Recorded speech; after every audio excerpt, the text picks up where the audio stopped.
Okay, so to start again, hi, my name is Zygmuntowski. I'll be talking about platform cooperativism, which is a democratic response to digital threats. If you want to use some hashtags, please use the hashtag CoopTech. So when I'm speaking about digital threats, I don't actually mean this. This is what you would typically talk about in terms of digital threats. This is what we covered for 2 days, mostly, which is the misinformation campaigns, fake news, digital rights, and privacy threats. This is not what I mean by digital threats today. What I would mean, and what the platform cooperativism is a solution to, are some of the problems that I want to cover now.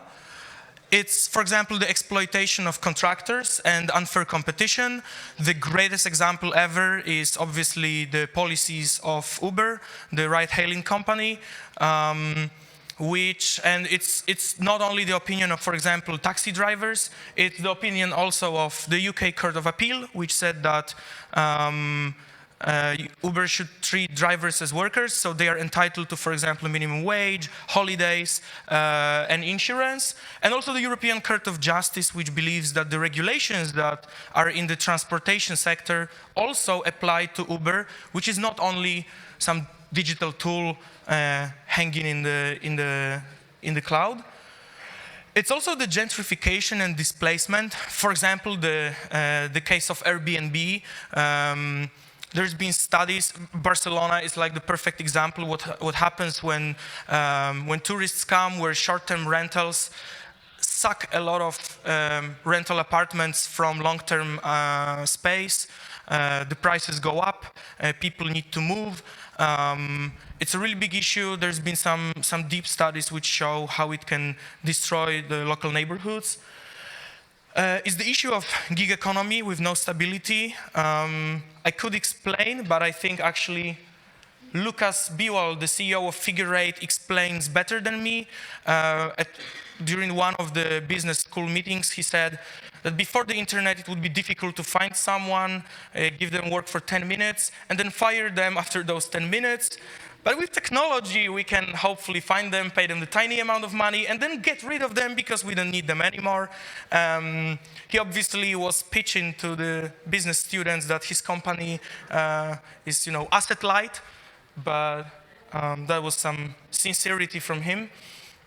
It's also the issue of algorithmic black boxes. So obviously we don't know what happens to the data, but the data nudges us to act in certain ways. Our behavior is changed by the data, and sometimes we cannot appeal. We cannot look into the black box and say, why is actually that happening?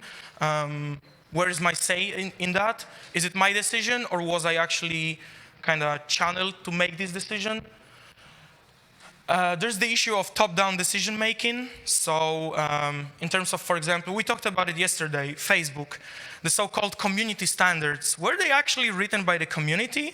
No one's asked me about the community standards. I have never moderated anything. I don't know anyone who does. So is it actually, do we have a say, or is it done from the top? There's obviously the issue of data extraction. So when we are on the internet, when we use the platforms, it's our work that actually creates the data, but the data is extracted, monetized, and then packaged into these knowledge products and sold. And it all ends up in the mono and oligopolization of the economy. So we have a couple of big tech companies, obviously the big five, Microsoft, Amazon, Facebook, Google, but then also in specific sectors, the very same thing happens.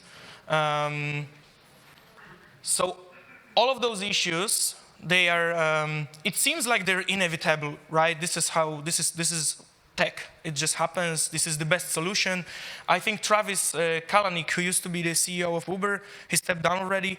He said it the best with this, like, his great claim that the product is so superior that if there is democracy anywhere, people will actively fight the government so that our tech can keep its operations. That's a strong claim. It's an interesting claim. But actually, there is a response to these threats, which also impact our society. And the answer is platform cooperativism, the co-op tech. The picture here shows the Mondragon Corporation, which is, well, not a platform cooperation, but it's a great example of how you can create a cooperative where people are engaged, where there's a democratic process running from the bottom to the top. There's an egalitarian way of spreading the revenues.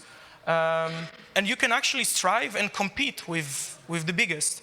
I think Mondragon is the biggest corporation in Basque country and is the 10th in the entire Spain in terms of like being in terms of profits and some other data. So, what is platform cooperativism? Trebor Scholz was the first guy to kind of speak up about it and try to pin down what should be the values that drive the platform cooperative. So he started talking to some workers and tried to understand which are the most important values. So some of them are obvious, like the ownership, the decent pay and income security. There is stuff that is being discussed on a regulatory level, like, for example, data portability. If I want to leave one platform, it's not like I should begin from the scratch on another platform.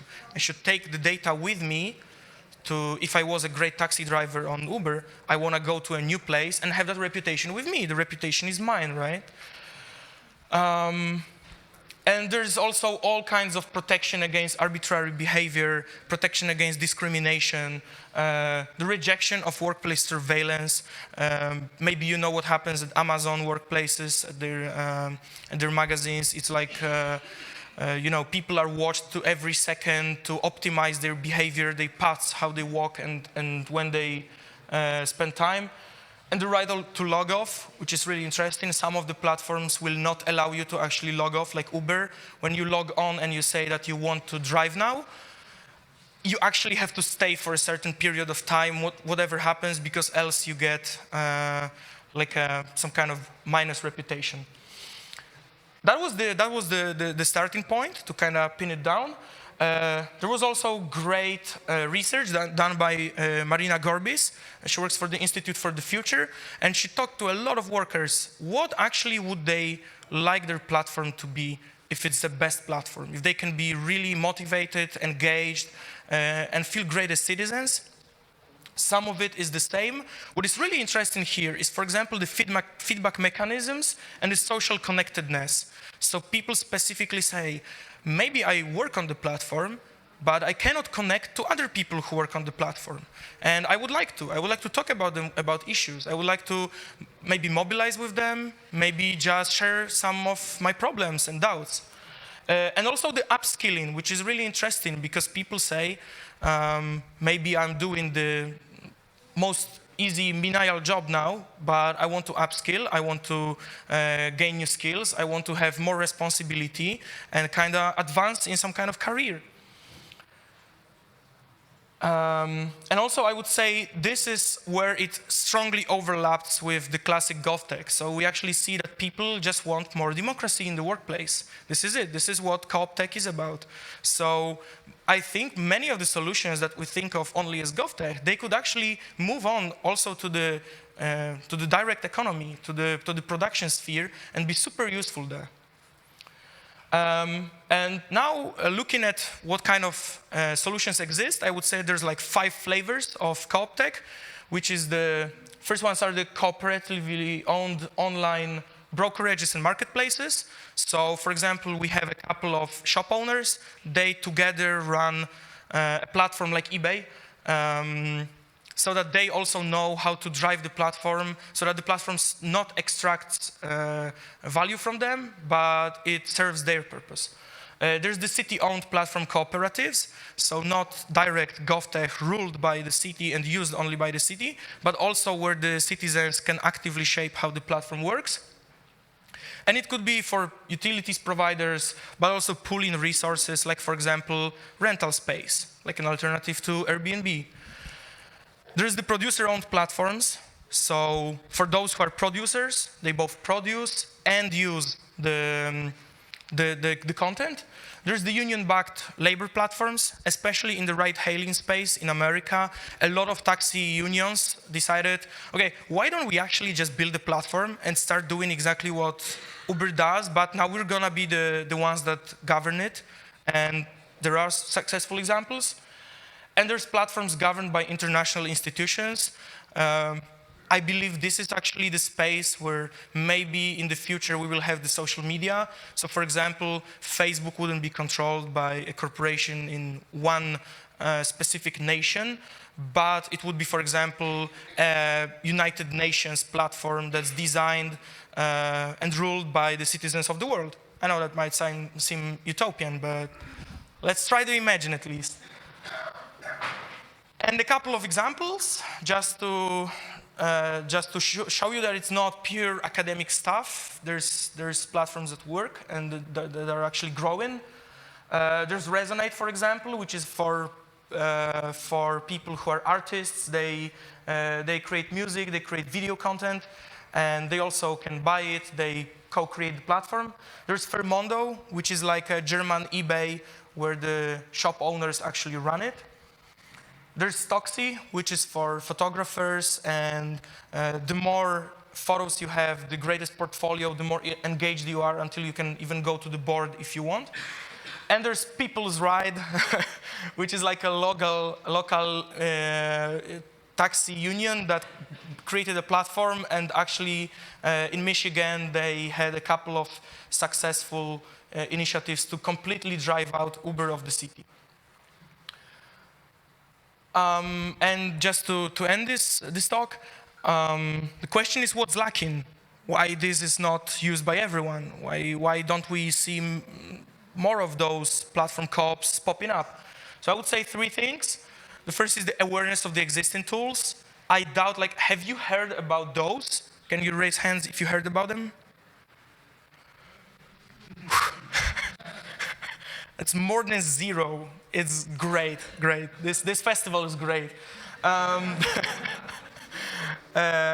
in the right place. So, but the awareness should be way bigger. I mean, these tools are really good, and we should be aware of them. There should be more of the cross-competence collaboration, because very often people in civic tech know something, people in gov tech know something, the IT people can do it, and then we have the political scientists which believe, okay, this is how we should do it. They sometimes create startups. If there's great money involved, they can get together. Here, they don't really collaborate, and they should do it more. And then we need an ecosystem of institutions. The same that we have for example, innovation space. We have accelerators, incubators, public spaces, co-work spaces. We need to kind of create the same for co-op tech. And this is what I want to leave you with. Is there enough time for like one question, or are we out of time? Okay, I would love to accept, I would love to accept one question if there is any. Sure. When you refer to cross-competence collaboration, what kind of competencies come to mind? If you could name three, that'd be great. Mm-hmm. Okay, so for the last 2 years, previously, I worked for the Polish Development Fund, and we were like supporting the ecosystem of innovation, so strictly startups.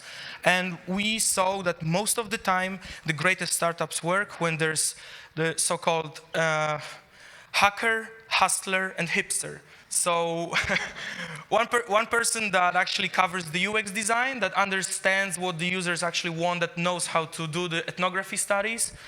One person that's like the hacker and can actually do it in terms of the technical issues, and one person should be the hustler who goes around, raises awareness, raises funds, and does all the business development. I think these three competences are the most important.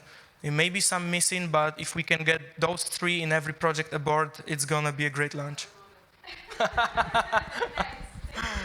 Thanks.